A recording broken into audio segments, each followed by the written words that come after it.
Hello friends, welcome to SSC coaching centre. दोस्तों, आज के वीडियो में गणित के इंपॉर्टेंट क्वेश्चन हैं, तो चलिए स्टार्ट करते हैं। पहला क्वेश्चन क्या कह रहा है? 25 लीटर के मिश्रण में दूध और पानी का अनुपात 4:1 है।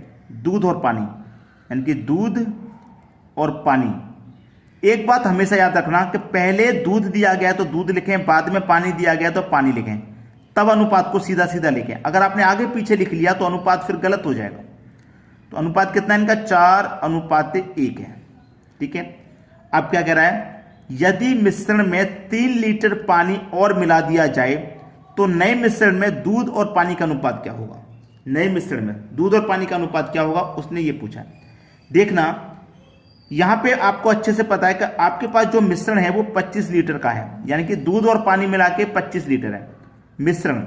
तो दूध और पानी के अनुपात को भी मैं मिला दूंगा तो 5 हो जाएगा। तो इस योग में ये दूध और पानी का योग ही तो है, तो दूध और पानी के अनुपात का योग कर लेंगे। तो इस योग में अनुपात के योग से डिवाइड कर दो, 5 × 25 = 25, 5 बार जाएगा।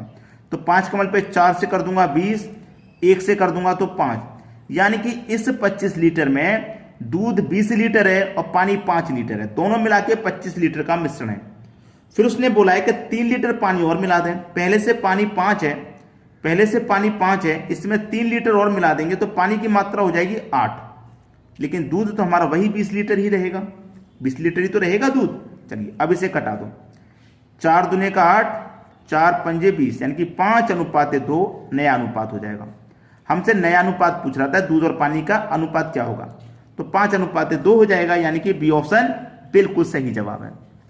तो आपको इस तरीके के प्रश्न में कभी कोई गलती नहीं करनी, आसानी से करना है और बिना टेंशन के करना है। ये तो कभी अपने अंदर रखना मत कि ये सवाल मुझसे नहीं होगा या गलत हो जाएगा। अगर आप पेन और पेपर लेके बैठे हैं तो करने की कोशिश तो कीजिए, सही क्यों नहीं होगा।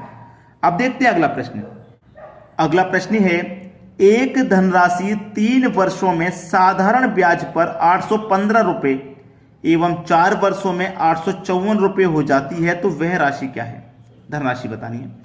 कोई राशि हमारी 3 वर्ष में कितनी होगी भाई? 815 हो गई है, और 4 वर्ष में हो गई है 854।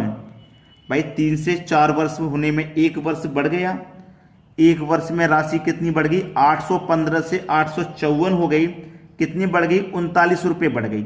1 वर्ष का ब्याज, इसका मतलब 39 रुपये बढ़ रहा है। 1 वर्ष का जो ब्याज है वो 39 रुपये है। ठीक है। और 3 वर्षों में साधारण ब्याज पर हमारी राशि 815 हो गई थी, इसका मतलब इसमें ये 3 वर्ष में हुई है ना, तो इसमें 3 वर्ष का ब्याज शामिल है। 1 वर्ष का ब्याज 39 रुपये, तो 3 वर्ष का ब्याज कितना हो जाएगा? 117 रुपये। तो 815 जो हमारी राशि है ये 3 वर्ष के बाद हो गई है ब्याज लगा के, यानी कि 3 वर्ष का 117 रुपये ब्याज इसमें शामिल है। तो मैं इस ब्याज को अगर घटा दूंगा 817 में से तो मेरे पास मूलधन ही तो बचेगा। तो 815 में से 117 को घटा दो तो ये बचेगा 8 और ये 9 और ये यहां पे 6, खत्म। 698 रुपये बचेगा। यही है आपका आंसर, 698, यानी कि सी ऑप्शन सही जवाब। क्लियर है सभी को? आसानी से प्रश्न समझ में आ गया, कोई दिक्कत नहीं किसी को भी। चलिए अब देखेंगे हम अगला सवाल। अगला प्रश्न है, अरुण की मोटरसाइकिल में टंकी भर पेट्रोल 10 दिन चलता है, यानी कि अरुण की मोटरसाइकिल में जो टंकी हम एक बार भर देंगे पेट्रोल से तो वो 10 दिन चलता है। ये कह रहा है यदि वह प्रतिदिन 25% अधिक उपयोग शुरू कर देता है तो टंकी भर पेट्रोल कितने दिन चलेगा? भाई कम चलेगा ना, भाई कम चलेगा। जैसे मान लो यहां पे आपको बता दूं, एक टंकी में बताया तो नहीं गया यहां पे, लेकिन मैं ये अगर ये समझूं कि एक टंकी में 10 लीटर पेट्रोल आता है, मोटरसाइकिल में 10 लीटर पेट्रोल आता है और वो 10 दिन चलता है, यही तो कह रहा है वो 10 दिन चलता है, यानी कि वो एक दिन में 1 लीटर खर्च करेगा। भाई 10 दिन में 10 लीटर खर्च हो रहा है तो वो एक दिन में 1 लीटर खर्च करेगा, तभी तो 10 दिन में 10 लीटर खर्च होगा। क्लियर है? तभी तो 10 दिन में 10 लीटर खर्च होगा। अब क्या कह रहा है वो कि वो 25% अधिक उपयोग खर्च करने लगा। पहले एक दिन में 1 लीटर ही खर्च कर रहा था, अब वो एक दिन में 25% का मतलब निकाल लेते हैं। 1 का 25% निकालो, 25% का मतलब बटे में 100।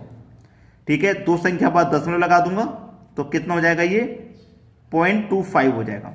ठीक है भाई, 25 का मतलब 1 से करूंगा 25 ही रहेगा, 2 जीरो बाद पॉइंट लगा दूंगा, 0.5 आ गया। यानी कि पहले एक दिन में 1 लीटर खर्च कर रहा था, अब 0.25 और कर रहा है, यानी कि 1 तो करेगा ही करेगा, लेकिन 0.25 और करने लगा, ज्यादा करने लगा। वो एक दिन में पहले 1 लीटर कर रहा था, अब एक दिन में 0.25 का मतलब है 1.25 लीटर खर्च करने लगा। ठीक है, 1.25 लीटर खर्च करने लगा। अब इसको कर लीजिए भाई, खत्म क्वेश्चन, कुछ नहीं है इसमें। एक दिन में पहले 1 लीटर कर रहा था, अब कितना कर रहा है? 1.25। दशमलव को हटाएंगे, दशमलव में 2 संख्या है तो 2 जीरो ले लो, यहां पे 2 जीरो ले लिए। ऊपर क्या हो गया? 100 नहीं, यहां पे 1 मिनट यहां पे 1000 आएगा, क्योंकि पहले 10 लीटर 10 दिन में 10 लीटर पेट्रोल खर्च होता था, तो यहां पे 10 लेंगे ना। अब 1.25 और हो रहा है, तो दशमलव को हटाएंगे, 2 जीरो है तो 2 संख्या बाद दशमलव लगेगा। ठीक है, इस तरीके से 125। अब 125 से 1000 को काटेंगे तो 8 बार में कटेगा, इसका मतलब 8 दिन लगेंगे। कितना? 8 दिन। डी ऑप्शन सही जवाब हो जाएगा। क्लियर सभी को? भाई पहले 10 लीटर पेट्रोल 10 दिन चलता था, तो यहां पे हमें 10 लिखना है। कितना लिखना है? 10। पहले एक दिन में 1 लीटर लग रहा था, अब 1.27 लग रहा है, 25 लग रहा है। पॉइंट को हटाया, 2 जीरो पड़ गए। 125 से 1000 को काटा, 8 दिन। यानी कि पहले 10 लीटर 10 दिन चल रहा था, अब 10 लीटर 8 दिन ही चलेगा केवल। अब देखते हैं अगला सवाल। अगला सवाल है, यदि 35 घोड़ों के लिए 270 केजी अनाज 21 दिन के लिए पर्याप्त हो, तो 28 घोड़ों के लिए 180 केजी अनाज कितने दिनों के लिए पर्याप्त होगा? इसके लिए एक फॉर्मूला होता है टाइम एंड वर्क का, M1 D1 T1 पूरे का बटा W1 बराबर M2 D2 T2 पूरे का बटा W2। ये जो फॉर्मूला है आपको आना चाहिए। M का मतलब व्यक्ति, कोई जानवर, कोई मशीन, कार्य करने वाली जो चीज। तो M की वैल्यू आपके पास 35 घोड़े हैं तो 35 ले लो। अब ये M D और T, इसमें से जो वैल्यू नहीं दी थी हमने उससे नहीं देते। जैसे टाइम नहीं दिया गया, टाइम का मतलब जैसे 6 घंटे काम करते, इस तरीके से। तो 21 दिन दे रखा है, यानी कि D1 की वैल्यू दे रखी है 21, तो 21 ले लेंगे। वर्क कितना है? W1, यानी कि वर्क कितना है? वर्क है 270 किलो अनाज खाने का। ठीक है, 270 बराबर बाद में कितने घोड़े हैं? 28 घोड़े हैं। कितने दिन? दिन निकालने आपको, D2 निकालना है। वर्क कितना दे रखा है? 180 किलो अनाज को। ठीक है, वर्क 180 अनाज खाने का। कटा लो, बस आंसर आ ही गया आपका। देखिए, 0 से यहां 0 में कटा दूंगा। कटाने के बाद में इसे कटाऊंगा 3 से, 3 सत्ते 21, 3 से इसे कटाऊंगा 3 नेम 27। 9 से 2 बार में ये कट जाएगा, और 2 से 14 बार में ये 28 कट जाएगा। कट गया ना। और 7 से 14 2 बार में कट जाएगा। अब देखिए, 7 से 14 2 बार में कट गया, 7 से 14 2 बार में कट गया। अब 2 से कटाएंगे 35 को, तो 2 से कटाएंगे 35 को। देखिए क्या बचा आपके पास? 35 बचा। ये बराबर में 2 मल्टीप्लाई D बचा, यानी कि 2 मल्टीप्लाई में D2। अब 2 से डिवाइड करेंगे ना इसको, तो 35 का आधा कर दो, 17.5, यानी कि 17.1/2 बराबर D2। कितने दिन लगेंगे? 17.1/2, यानी कि 17.5 दिन लगेंगे। और 17.5 दिन है आपके सी ऑप्शन में। ये बिल्कुल सही जवाब हो गया। अब देखेंगे अगला सवाल।